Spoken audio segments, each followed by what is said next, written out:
Hey girl, hey, welcome back to my channel. Thank you guys for joining me yet again for another review. If this is your first time here, then welcome. Welcome to my Ready to Love reviews. We are getting into this season. We are on episode 3. If you are back for a second time or third time, then welcome back. Child, this is season 4, episode 3, honey. Let's get into it, honey, because I'm feeling some kind of way about these people. And quite frankly, this is what I think. Before we even get into it, as we get into it, I feel like I like the resort style better from last season. The reason why is because I can't keep up with everybody in all these moving parts. People showing up at the painting place. They're showing up making candles. They're just showing up, honey. And I need everybody in one place so I can focus. But I gathered myself and here we go. All right, so all the singles show up to a brunch, okay? And child, Troy, a little peanut head thirsty behind, thirsting over chrysanthemum. And then Ida B. Wells walks in and she's like, oh, I thought about Ron, a little bit, like basically all night, honey. She thought about him and his overbite all night long. She said the food was so good, though, that she forgot because when she walked in, he was already eating. So she felt some kind of way about that. Ida, girl. Anyway, nephew Tommy tells them that, it's time to start even in the playing field. And one lady will be going home at the end of the brunch, right? So Dragonfly Alexis Jones said, oh, I'm having heart palpitations. Girl, what are palpitations? Oh my God. I don't want to go home. We still getting to know each other. Well, honey, y'all didn't think about getting to know each other when y'all eliminated Christian, huh? How about that? Y'all weren't worried about getting to know each other when y'all eliminated Khalil in his parent-teacher conference outfit. Did y'all think about it then? I didn't think so. Child, let's move forward. Anywho, Tressa said, she was sitting there and she was talking to Alexis and she was telling her that she's been doing comedy for 10 years. So then Ron said, oh, I didn't know you did comedy. You never said it. She said, oh, I mentioned it, but you just didn't hear it. That's right, Tressa, tell him, because you know what? These men are not paying attention to Tressa and all that she is. And one thing I wanted to say too, I'm trying to figure out how to approach this because this is what I don't want.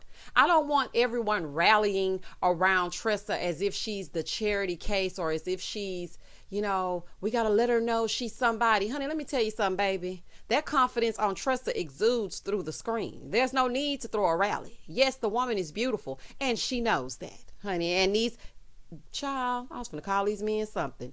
These people that are of the male species need to understand that as well. Okay, I just want to put that out there before I went any further.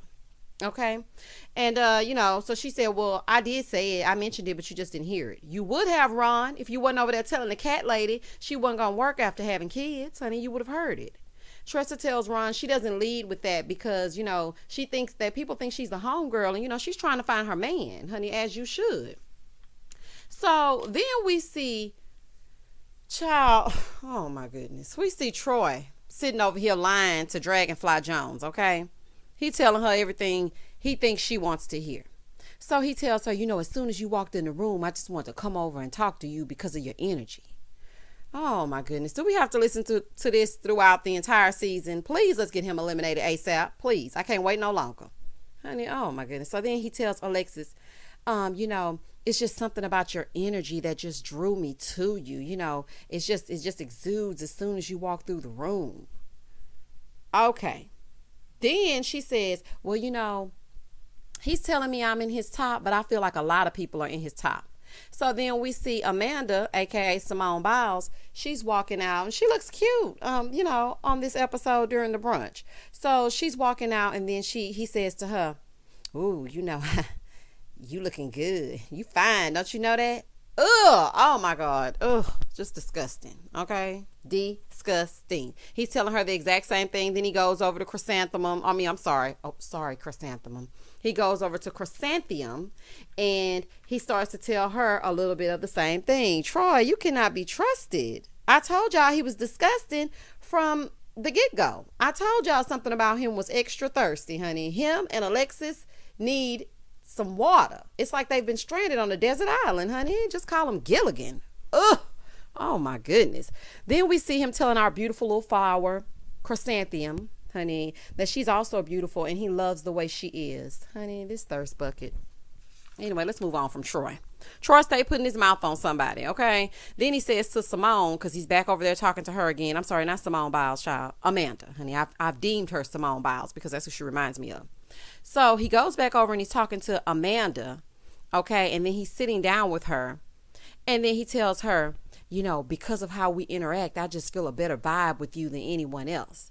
Then he starts rubbing on her boots. Ugh, girl, you let him touch you? Oh my God, I could not. Honey, Troy is not here for love. It's like he just got out of jail or something. He's just so happy to be around women, just touching and kissing on everything. Ugh. Oh my goodness. Then he talks to Andrea and said, let me read your palm. She said, well, what is it saying? He said, you will make out with Troy in the near future. She said, well, maybe. Girl, you're just trying to stay. Child, ain't nobody gonna put their mouth on Troy. Nobody with common sense, okay? Troy knows fake pickup lines. Boy, go back to Studio 54 with all of that. Honey, nobody want to hear that. Ida comes over interrupting Stacy and David, okay? And Stacy looked so annoyed. So she sits down and she tells David, you look nervous. Do you think you could marry both of us? And then they joke about moving to Utah. Honey, Ida, let me find out you trying to seek a sister wife, okay? That's the wrong channel, honey. You're on the wrong station. That's on TLC. They seeking a sister wife over there. Child. Oh, my girl, child. KG over there talking to Amanda. And so she asked him, she said, well, why are you still single? I know girls are like throwing their panties at Mr. Quiet Storm himself. Honey, she didn't say Quiet Storm himself, but y'all know I like to judge it up. And he said, well, it's hard because I don't know if they're trying to get to know Chris or if they're trying to get to know KG Smooth. Chris, listen to this now, honey. Then you start to say, because like with Naya, no, KG, we're not talking about Naya. Leave Naya and her finger waves in season 3. We don't give a damn about Naya, and you should not either. Child, don't bring up Naya. We don't care about her and her bad attitude. So anyway, he said, like with Naya, I never want anyone to feel like I'm superior or I have something over their head because I'm paying all the bills. AKA, you going to pull your weight or you going to have to go. KG said, are you the one that's going to help me split these bills? And KG, I think you found her, honey. So then she says, I don't mind splitting bills because I would never expect someone to just hand over their entire check. How will we flourish? How will our household progress? So here go KG, honey. KG said, the conversation with Amber was so dope. I like how it flows. Honey, I know you do. Cable in her name, the light bill in yours. It's flowing. Flow on. But KG, let me tell you something right now. Do not gravitate to only Amanda. There are other people out here as well. Get to know all the ladies. But quite frankly, as I'm watching the episode, I don't see very many people gravitating to KG or Deidrick. But it's still early in the game. So you know how Ready to Love goes. Some people end up liking other people and then they swap, honey. It's a lot going on. So I can't say that just yet. But at the same time, I will say this. KG, do not put all of your eggs in one basket. We are not playing those games this season. The goal is for you to leave with someone who is also ready to love. Okay? Let's not forget that.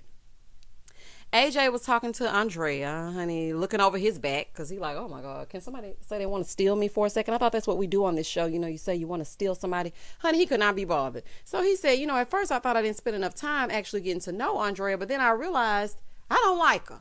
Honey, he didn't say it like that, but he said there's no spark. There's no nothing. So, even if we had a conversation, it would be absolutely nothing. Stacy comes up and steals him away because Stacy loves her some AJ, honey. That tall, dark, and handsome. And then also, I realized that Stacy was married to a basketball player. So that's just her type. And AJ fits the bill because he's tall. He looks like a basketball player, even though he in there dropping some beats. Okay, ain't making no money, honey. Cards decline. But that's the kind of man that she likes. So I feel like that's why she pulled AJ to the side. So, Andrea, after AJ went over, she said, oh, my conversation with AJ was so dry. Honey, the feeling was mutual. He wasn't feeling you either. AJ tells Stacy that, I saw you when you walked in. And she said, are you like 6'5"? And he said, what's my shoe size? Okay, now listen to me. We all know that when men say, what's my shoe size? Or look at my hands, we all know what they're referring to. So Alexis in her thirst trap, she was leading with sex during your date, but then you're leading with sex sitting here talking to Stacy. All y'all just some sexed up, sex deprived, quarantined thirst buckets, okay, child, with the exception of Tressa and Joelle. Anyway, so He said, what's my shoe size? And she was like, a 13. He said, oh, you pretty good. She said, oh, I'm good with measurements. Now, this is my thing. When Stacy said it, it wasn't she's being aggressive. She's extra aggressive. But when Alexis said, even though Alexis was just like foaming at the mouth, like, oh, please. Oh, my gosh, please touch me. Even though she was doing that, Stacy did the exact same thing. Because, honey, that was a sexual innuendo as well, honey. A sexual in the window. Okay? And Stacy, I don't think you should do too much of that, honey, because you want a man to take you seriously. It's something about Stacy I just don't like. I told y'all that last episode. She's rude. And it's just something about her that's coming across as mean girl to me. I don't know. Maybe as the episodes go on, I'll start to warm up to her. But for right now, Stacy is definitely not my fave. Here comes Ida again. Girl, why you following Stacy around? Child, it's giving very much single black female. Honey, if looks could kill. Because, baby, the way Stacy looked at her, baby, Ida would be dead. AJ was annoyed. Then Ida gonna say, oh, you're giving NBA fresh off the bus vibes to go make $1 million. Ida, you going home, honey. I'm just gonna tell you right now. You're going. After this brunch, you're going. Stacy looking crazy. He looking crazy. They were making sexual innuendos at each other. And here you come. The same thing you did over here with David. Girl, leave that lady alone. Oh, just weird. Alexis sits down with Coach Jason and his little baby teeth. And we see David sitting with Tressa and Vernisha. Okay, he said, if a guy asks you to practice abstinence until you're married, then what would you say? Vernisha said, well, when we get married. Then we see David in the confessional, and David said, nothing against the others, but I want someone with core values, and I want to wait. Well, child, you need to go get Liz. Because I feel like these two right here, they ain't it. And I feel like that's what you're going to need in order for you to be satisfied. Because these two right here, they ain't doing no waiting. And then Tressa even said, she said, I ain't going to wait to go to Pound Town, honey. I'm going right now and never. Because, you need to test the goods. She said she's done that before, but she needs somebody to drive the boat, okay? She needs to test the goods. And David said she gave him homegirl vibes. I knew that was going to happen. Like, I just knew it because, she's a funny girl. Her personality is not what these men are used to. So immediately he went to homegirl. And quite frankly, David, you're giving me snooze fest vibes and boring vibes. And I want to go take a nap vibes. Why are you talking about Tressa, honey? Ida in there getting a plate, honey, because she ain't got nothing else to do. So she roaming around trying to get some of this cold bacon. Now that everybody's out of there and she can finally eat in peace, honey. I don't blame you. That's how I am too, honey. I wait till everybody go outside. Then I go sit and eat in peace because I'm going to pile my plate up. I don't blame you, child. Here come Deidrick. He walks up and they sit down. She's joking with him about him making her oxtails. So then Deidrick said, are you nervous? And she's like, well, yeah, I'm just a little nervous. She tells him. And he said, well, I wanted to get to know her, but basically she play all day. Okay. Then we go over to nephew Tommy. And he says, okay, it's time for us to tell you who was eliminated. And then he says that Ida was eliminated. Well, baby, what he say that for? Ida did not take it well. Ida was upset. Child, so then all the guys start hugging her and saying, nice to meet you. She's like, no, it's not, because I'm gone. It's not nice to meet me because you eliminated me. Girl, it's because you were acting weird. You told one boy his ankles were moisturized. You told him he gave you Marvin Gaye vibes. Then you came and sat between Stacy and David and Stacy and whoever and Stacy. Like, I'm girl gone, honey. It's over. Nephew Tommy tells them they need to go on real dates. So they need to start asking people out. So the first date that happens is AJ and Alexis Fly Jones, Dragonfly. So she walks in thinking she looking good, honey, in her City Trends original. Girl, gone. And she said, let me take this jacket off. And she did a little spin because I guess she thought he was going to drool. This boy said, I like your little superhero pants. I see you. Superhero pants? Oh, okay. What woman do you think wants to hear superhero pants? I'm thinking I'm looking like something, and then you tell me I'm looking like a superhero. AJ is a douche, honey, and I don't know why you was fawning over him, honey. That beard I would have dried the hell up as soon as he said I had on superhero pants. Child, I'm trying to look like something, thinking I'm looking good, calling myself fly, and then you tell me I'm looking like Captain America? Child, goodbye, honey. I wouldn't even made no candle. I would have been like, cut, child, I'm good. AJ is taking her to make some candles. And so Alexis says, I call him my little chocolate drop. Ugh. Anyway, AJ sits down. They start talking about sex yet again. Now he initiated the sex talk. Child, that's all he wants. He's trying to act like I'm not, I want to take things slow. Honey, you just want sex. You just want to get it popping. And I'm going to tell y'all why I said that as the review goes on. You're not ready to love. Alexis tells him, my love language is physical touch. And so I was like, okay, well, that's good. At least she's letting him know exactly what her love language is. She's looking all up at him, kind of seductively, using her feminine wilds. But at the same time, she started to go overboard, honey. The thirst was real. Alexis starts telling him, your swag is on 1,000. And plus you make music, you're confident. And, if you can sing, my panties are dropping. This is such an embarrassment. First of all, girl, lady, you're too old to be using the word swag. Can we please retire the word swag? That's all he got is swag, because he ain't got no money. You're going to be paying for every date. Child, the cards are not working. He only brings one with him. Honey, the date was, y'all wouldn't even be in there making candles had On and Oprah not footed the bill. Sitting up there talking about your panties dropping because he going to sing a song in your ear. Girl, that is just disgusting, honey. Alexis, this is too much, okay? And he's sitting up there looking, everything that you say, he's kind of getting a little bit, turned off by it. So then he's like, damn, Alexis even out-aggressed me. That's not a good look, Alexis. I know you were trying to show him, I don't know what you were trying to show him, but it just wasn't a good look. So Alexis continues to make sexual remarks, and AJ was turned off. He said, Russian sex will kind of cloud your judgment, so I want to go about things a little bit differently. Then she said, she was a pastor's wife. Okay. He said, well, the way you talking about sex, I can't imagine you were a pastor's wife. And she said, well, I'm talking about sex because, that's what I like. Everybody needs sex. Child, the parishioners are clutching their pearls at this point. Girl, the pulpit is on fire. AJ about to put up the church finger and leave, honey, because this right here is too much. AJ said sex is cool, but he's looking for a wife. I know that's right, AJ, but first we're going to have to look for a job. If we're going to have to look for a real job, unless I hear your name on a track, then I don't want to hear nothing about you looking for no wife, child. Let's just get a date first and a job. Don't forget that. Kyra goes to meet with Jason and his baby teeth. Jason tells her he played ball and went to diving school. Oh, I'm about to dive in. You about to get so wet. I know that's right, Jason. Tell her, honey. And she was just smiling. Kyra's so cute. So she was just smiling, honey, as Jason told her he went to diving school. But then he said, what guy goes to diving school, right? No, Jason, be proud of what. This is the thing. In our community, I feel like if we don't do things that are the stereotypical norm, we feel like we're weird or we're an outsider. It's kind of like people say, oh, you talk white. What is that? How do you talk a color? How do you do that?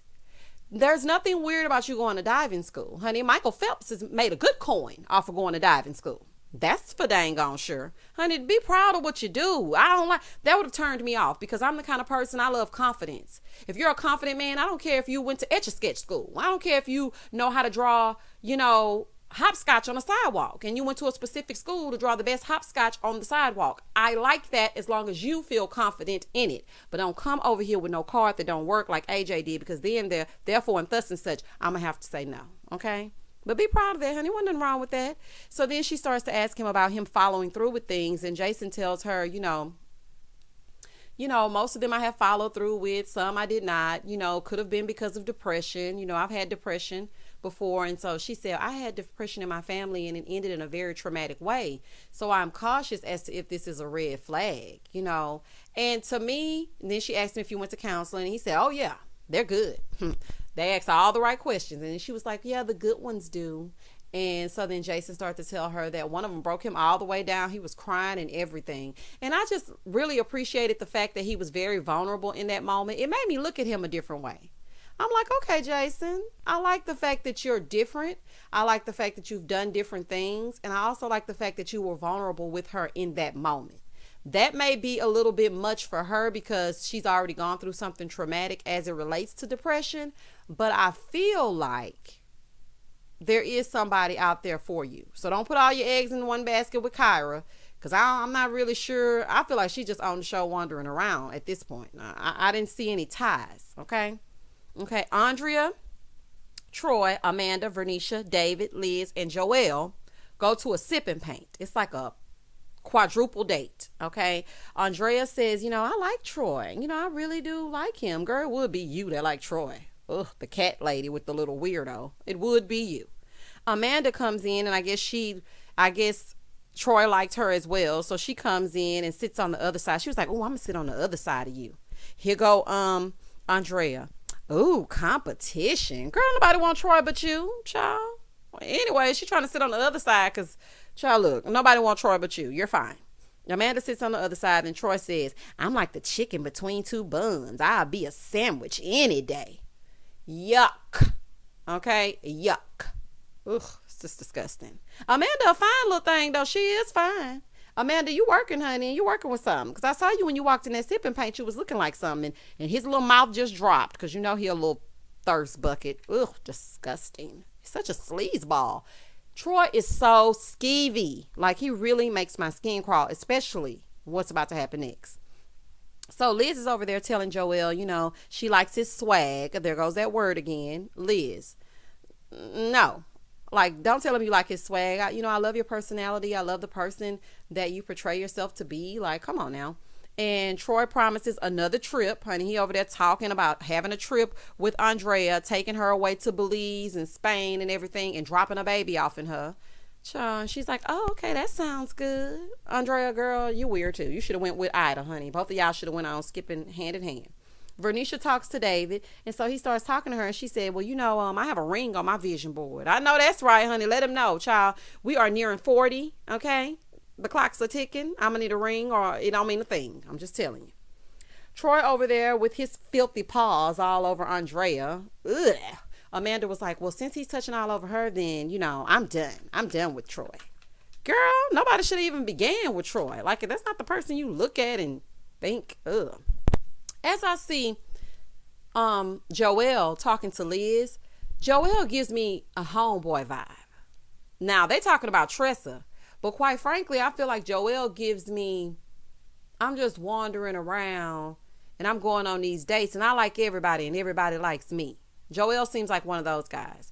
One of the friendly guys that all the girls are cool with, and he's cool with all the guys as well. So it's kind of hard to eliminate him. He might be playing the game. Maybe I'm reading too much into it. But as of right now, the way that he is interacting with Liz during this date, he said he felt Liz and Vernisha. Okay? Because Vernisha was like, I have my eye on Joelle as well. So, I don't know. And it's looking like he came over here to see if I was okay. So it's looking like he wants to make sure if I'm good. And I don't know. I just didn't get that vibe from him and Liz. Deidrick is throwing a triple date with Alexis, AJ, Stacy, Tressa. Well, it's not a triple date, honey. It's so many people, child. Alexis, AJ, Stacy, Tressa, KG, Kyra, Jason. Oh, any, mini, miny, mo. My goodness. They're having a cookout. Well, not a cookout, but they're having a cooking class. They're taking a cooking class. Alexis is talking about, we're going to win. And sit on the other side is Stacy and AJ. And she's like, no, we're going to win. So then here go Alexis again, talking about how moist her macaroni and cheese is, honey. Macaroni in a pot. That's the wet. Girl, nobody want to hear about that. Child, leave that to Cardi B and them. Nobody want to hear you talking about your wop and the macaroni and the moistness. Alexis, you're embarrassing, honey. Embarrassing. Tressa and Deidrick over there talking, and she's, letting them know that, she puts smoked paprika on everything. And so as she's talking to him, he's starting to look at her like, okay, smoked paprika. Okay, I use that quite often myself. Maybe you might be something. So then he asked Tressa on a date. So she was kind of confused. She's like, well, when I talked to him, he said that I really wasn't his type, so I'm trying to figure out how we going on a date. Then they flash back to him saying that he used to like thicker girls, but now he doesn't. So why are you asking her on a date? And this is what I think. This is my theory. Nobody seems to really like Deidrick. At first, I thought Stacy and Deidrick would be, I thought they were going to be something. I was like, okay, she really likes Deidrick, honey. Called him Pawpaw first off. And so I'm thinking they were going to gravitate to each other. But the more I see him, I'm noticing that he's not standing out among the ladies. So I feel like he's using Tressa as a safety net. That's just, I don't trust Deidrick. I just don't, honey, because I'm trying to figure out how you went from that to planning a date. And so then he said, the vibe was good. So, I may just need to open up. Okay. So Tressa said, Deidrick said her personality was good. And normally guys don't say that. They don't say, oh, did you see that personality on her? No, they don't. They usually say that you see that ass on her. Okay. Shorty got ass on her. I can put my glass on her. I'm like, they say that. Not her personality is great. She makes me laugh. That's just not normally what men would say. So she doesn't know if that's a good thing. And to me, I'm feeling like you need to watch out for him. It's a definite red flag, because how did he go from that to, okay, let's go on a date? Now, it may be, for the people that are going to come in the comments talking about, well, it may be that he does actually want to date Tressa and he's seeing her in a different light. It could be. But I think it's him being strategic. That's just me. Stacey was over there talking to KG, or shall I say KG was talking to Stacey. And then she just rudely excused herself to talk to Deidrick. He was in the middle of a conversation and she was like, Deidrick, can I come over there and taste some of your food? I'm like, oh my goodness. Okay, girl. Then we see Alexis over there talking to Jason, honey, because she said he's definitely still in her top. He's still looking uninterested because, child, she just so thirsty. Kyra goes to talk to AJ and he feeds her. Honey, at least this food was paid for. That's all I'm going to say. The men meet in the gentleman's lounge to discuss the women. Jason starts to talk about how Joel came when he was moving and helped him, And so Joel started crying. It's nothing wrong with that, but I was confused. I was confused as to why he was crying. I don't know if it was because of the nice words, but it was just you helping him move out of an apartment. So I was just a little bit confused on that. Y'all don't come for me. Joel is a nice guy, though. The fact that he, will help someone out and he showed his emotions, he's a very nice guy. And he also said he's not apologizing for crying. And I'm like, okay, Joel, honey, check me, child. Check me.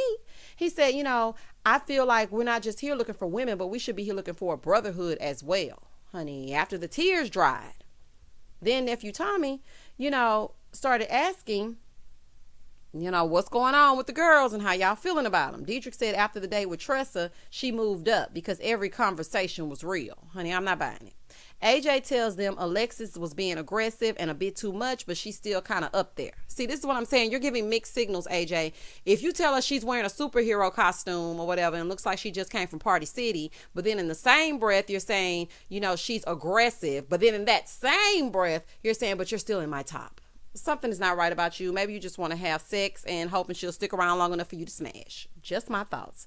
Jason said Kyra was in his top. Troy said Amanda, didn't like his little mouth all over her. Nobody wants you kissing all over them. It's disgusting. So then nephew Tommy said, you know what? Reel it in. You can't be kissing everybody. Thank you for telling him, nephew Tommy, because it's just gross. Like, ugh. And KG, this is what I want to say to you.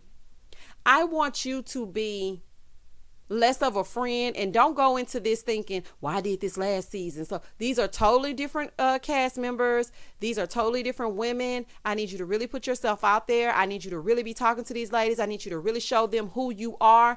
Do not be KG Smooth, be Chris. And I want you to actually open up. Now, maybe this is going to happen as the episodes progress or the season goes on, but I'm going to need you to, let your hair down a little bit, honey. Let your little twist down a little bit. Okay? AJ, so Troy was talking about Amanda don't want his little mouth all over him. David said, nephew Tommy said, well, who are your bottom picks? David said, well, I'm gonna have to go with Tressa. She was more like a homegirl. AJ said the same thing, and also Troy did as well. Joel was like, Tressa cool, but he didn't say he would date her. He just said she was cool. Deidrick said Chrysanthemum and Kyra. I forgot all about Chrysanthemum. Honey, your pretty little flower isn't getting picked by anybody. Honey, you're in the garden. Nephew Tommy said, why? When Deidrick said Chrysanthemum and Kyra. Why are you asking that, Tommy? What you trying to say? You can't believe those two could be in the bottom? Child. Nephew Tommy said, why? And Deidrick said, you don't feel me, I don't feel you. Ugh. Sound a little bit scorned to me, honey, because they turned on you. Now you turning them down. Okay. Ooh, goodness, Deidrick, something else. Jason said Andrea and Joel. Andrea and KG said Andrea and Stacey. I know that's right, KG. Ron said Andrea was kind of stand backish at the brunch. Ron, what in the heck is stand backish? You mean standoffish? Ugh. Nephew Tommy said, well, he needs 2 men to respectfully let down one of the ladies. Andrea goes to meet with David. And she got these 2 big boots on, honey, and her little shorts. Tressa goes to meet with Deidrick, looking fab. Okay, Tressa said, what's changed about our vibe? Because you said you weren't interested, but now you are. I'm a thick girl, and I need you to be attracted to me. I'm like, you know what, Tressa? Girl, you better put it all out there and let them know, honey. Deidrick tells her, she was on the bottom a lot. All of the guys agreed that she was the home girl. But he told her that for him, that's not how he feels, and he wants to get to know her. And he liked her personality. And he said, personality wise, she is the dopest girl out there, and people fall for new people all the time. He's like, so you're staying. Gets up and gives her this little fake hug. And she was like, oh my God, you scared me. And I don't like, it was just something about the way he was doing it. The way he was telling her, I feel like I could get to know you. I just want to open up. Stop acting like you're settling for her. I didn't like that. Stop acting like, you ain't really something I would look at. You're not really my type, but I'm going to give you a chance. That's the vibe you're giving me. I don't like that. Okay. If you didn't like the girl at first, you don't like the girl now. Nothing changed between then and now. You just know your vibe with the other women, there's none. And your elimination will be coming up next week. And another thing, why do y'all want to stick around on a show where you're not vibing with anybody? You just want somebody to hang out with? Anyway, David tells Andrea the same thing. She was in the bottom as well. David then tells her she's not ready to love. Andrea said, everybody said that? Yes, everybody and their cat said that. Andrea, it's time for you to go, honey. Then David got ready to put his preacher hat on. David said, there is an appointed time that love will consume you. I know that's right, David, honey. And the church said amen. All right, y'all. Well, that concludes my review for tonight. That was this episode. This was episode 3. I am not feeling Deidrick. I'm not feeling David just yet. Maybe when he gets over there with Liz, like I want him to, I'll start feeling him a little bit more. And I'm not feeling Ron. Ron gets lost in the sauce. I forgot Ron was even there. So Ron, you can go next episode. Let's go ahead and go, because I think, Deidrick gonna be able to bring some ratings in, because he gonna get on my nerves and people gonna start to not like him because of Tressa. So we can go and let we can go and let Ron go next episode. And we can let Troy go. We can do a 2 for 1. It'll be fine. We can just get them both out of here, the next episode. And then as far as the women are concerned, I'm not really feeling Stacy. I don't like how she did KG. I thought that was very, very rude. And I'm not feeling Dragonfly Jones. She needs to go home and practice her odd. All right. I hope you guys enjoyed this review. Come back next week so we can discuss it again and again and again, because we will be here every week up until the couples choose who they are ready to love all the way through the reunion. Please do not hesitate to stop right now. If you enjoyed this content, subscribe, comment, like, and hit that notification bell so you will be updated each and every time I upload a video. As always, stay safe, stay blessed, spread love, not germs. Peace.